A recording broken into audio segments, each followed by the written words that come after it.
Baik, Bu. Apakah ada yang sudah? Apakah ada yang belum hadir? Yang sudah hadir? Ada, Bu. Siapa? Dua orang. Mana mereka? Izin, Bu. Tidak pada diperlukan ya, guys. Terima kasih contoh ya, anak-anak. Baik, Ibu. Baiklah, sebelum kita mulai pelajaran kita hari ini, alangkah baiknya kita berdoa terlebih dahulu. Untuk ketua kelas, mohon pimpin doanya. Teman-teman, kita mulai pelajaran hari ini. Langkah kita berdoa untuk agama dan konstitusi. Berdoa dimulai.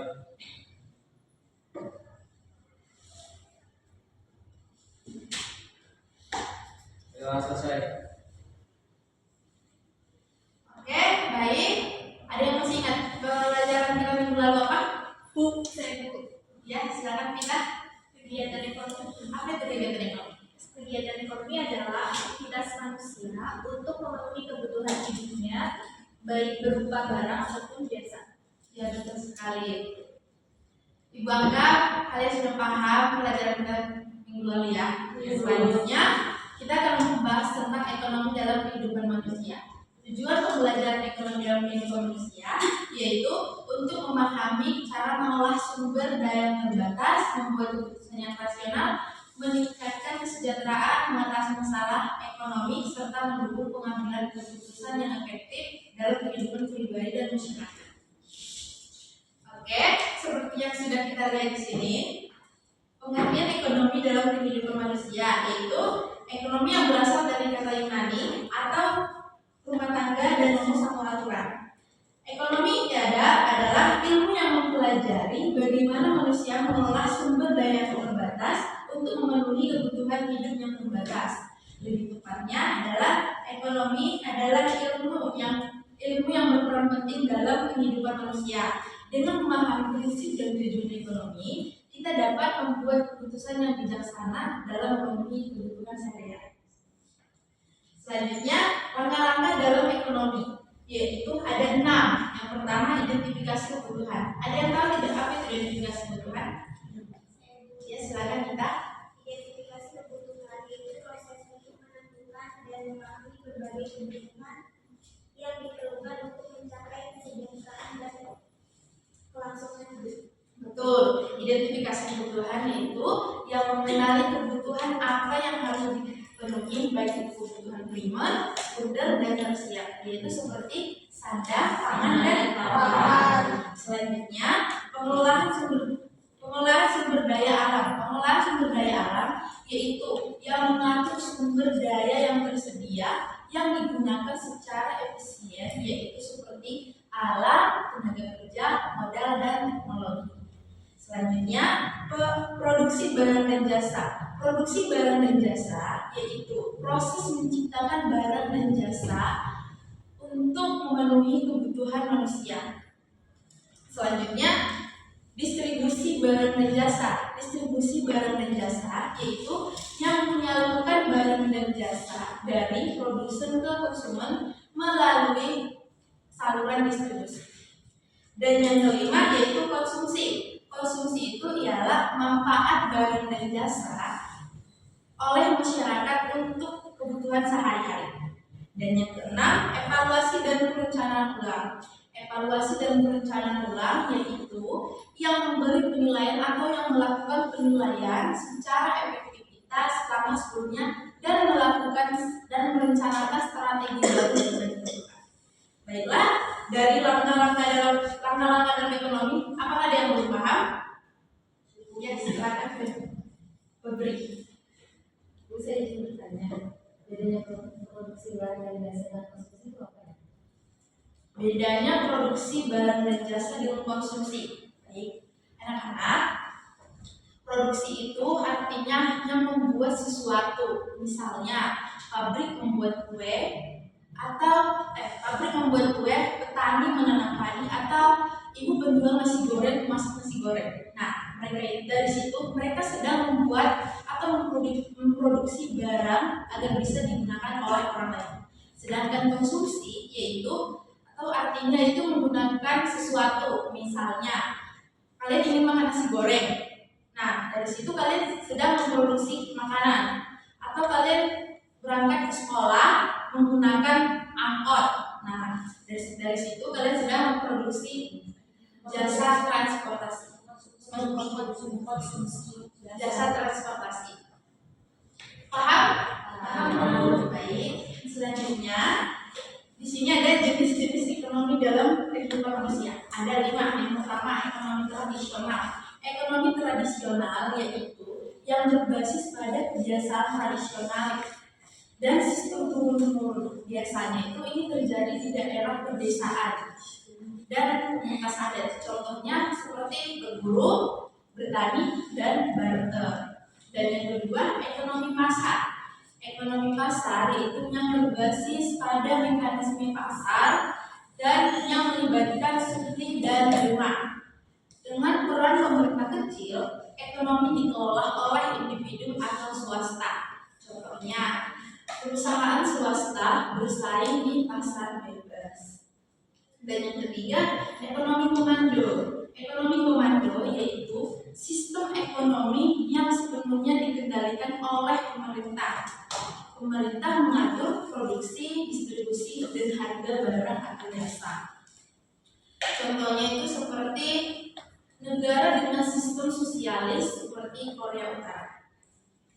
Dan yang keempat ada ekonomi campuran. Ekonomi campuran yaitu kombinasi antara ekonomi campuran dengan ekonomi komando, di mana pemerintah mengatur sektor-sektor tertentu, sedangkan sektor-sektor lain diberikan pada swasta.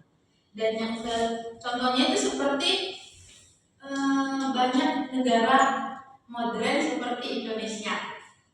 Dan yang kelima, ekonomi digital. Ekonomi digital yaitu yang berbasis pada teknologi dan internet yang melibatkan e-commerce dan startup dan transaksi digital. Biasanya itu contohnya seperti berbelanja online, pembayaran digital, dan finance. Paham? Ada yang ingin ditanyakan? Selanjutnya, Ibu ingin memberikan tugas yaitu yang berikut tentang Pancasila. Di sini di kalian ada 12 orang ya? 14. Ibu ingin kalian untuk menjadi 4 kelompok.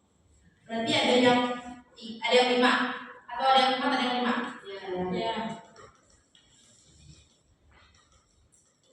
1, 2, 3, 4, 5. Nah, 1, 2, 3, 4, 5. Ya cukup ya. Berarti ada yang 3, ada yang 4. Silakan bagi masing-masing. 3, 4,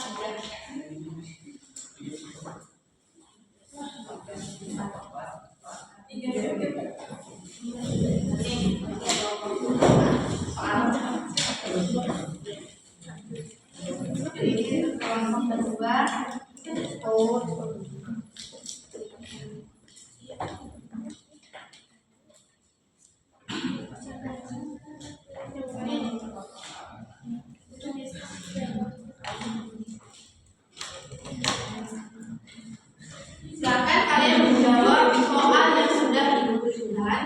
Jika jawabannya sudah kalian ketahui, silakan tulis di sini. Oke, yang sudah yang Ibu siapkan.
Sudah?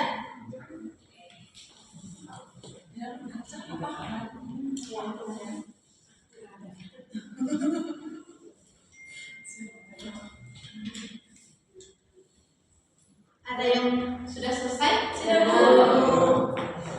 Kelompok berapa? Kelompok berapa kita? 3 ya? Kelompok 3 ya, silakan. Apa jawabannya? Soalnya apa? Aku adalah sesuatu yang sangat penting dalam proses produksi. Tanpa aku, hasilnya tidak akan maksimal.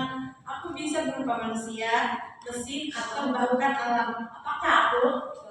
Faktor produksi. Lanjut ke depan ya.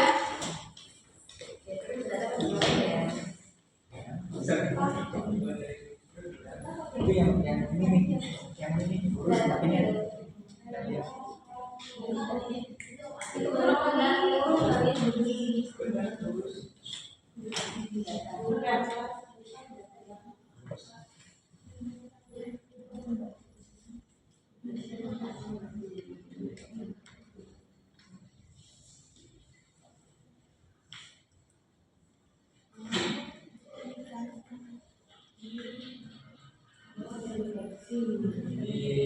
Betul sekali.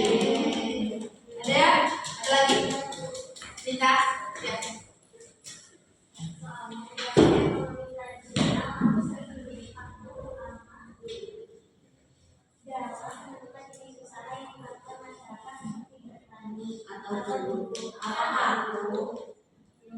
Sumber daya alam.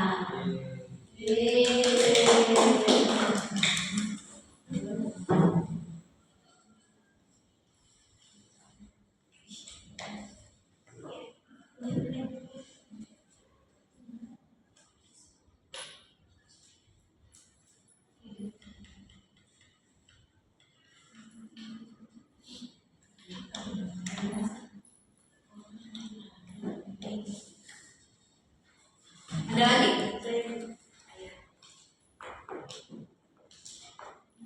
Pertanyaannya, jenis ekonomi yang masih bergantung pada tradisi, budaya, dan kebiasaan leluhur. Aku sering ditemukan di masyarakat pedesaan atau suku terpencil. Apa dulu? Jawabannya ekonomi tradisional.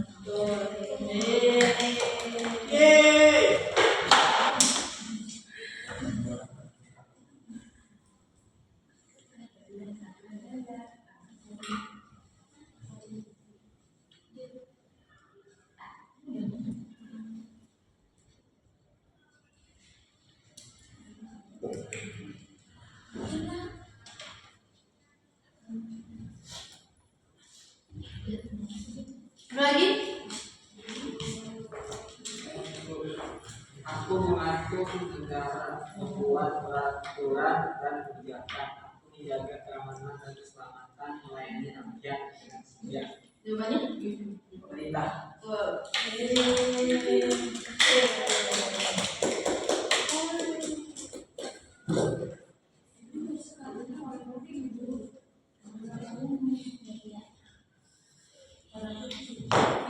Oke, jawabannya semua benar ya. Ibu anggap kalian sudah memahami apa materi kita atau pelajaran kita kali ini. Baik, Ibu akan menyimpulkan pelajaran kita hari ini, yaitu ekonomi adalah ilmu yang membantu manusia mengelola sumber daya yang tersedia dalam memenuhi kebutuhan sehari-hari, yaitu dengan produksi, distribusi, dan konsumsi. Dan ekonomi